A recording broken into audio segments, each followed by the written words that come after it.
I tend to avoid using the word premium whenever describing a client, and let me tell you why. This, for me, is a perfect egg. Alam mo yung luto pero malambot. And para sa akin itong luto ko ng egg na to ay perfect, premium. However, yung perfect para sa akin na itlog ay hindi perfect para sa iba.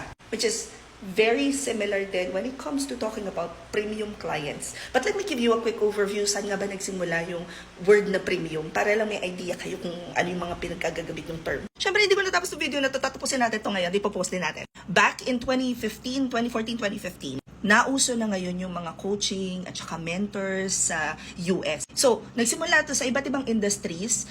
Ituturo nila kung ano yung industry nila, paano sila kumikita and all that. And they use the word premium clients or premium customers. Alam mo yun?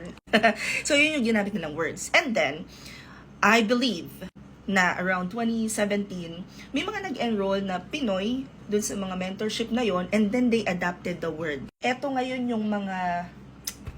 So ngayon, nung nakikita ko na ito, nag-join to sa ganitong ano. Kasi pinapadala rin ako ng client ko dun sa mga training na ganon. For example, for Reva, Craig Proctor, kung Reva ka, malamang sa alamang nagamit mo na yung ano.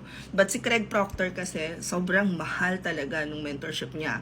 Pinapadala ako nung client ko doon. And nakikita ko kung anong ganap sa loob. Train din ako. Tapos, nakita ko, ina-adapt na ng mga Pinoy yung word na premium client, pero hindi siya na-i-explain further. Kasi there's always this disclaimer na a premium client for, let's say, somebody na kagaya ni Craig Proctor will not be the same sa case ng nagsisimula pa lang na real estate agent. Kasi syempre, iba-iba na tayo ng target market. May market na pang masa, may market na pang medyo nakaka-alta-alta. Kaya, since then, kasi nga, sabi ko, I think kailangan mag-raise ng awareness when using the word premium client, because what's premium to you may not be premium for someone else. I remember, dito ko rin nakuha yung word na during training with Craig Proctor. Dito ko na rin nakuha yung term na instead of using just saying this is a premium client, you can use the term high ticket. So, personal yun.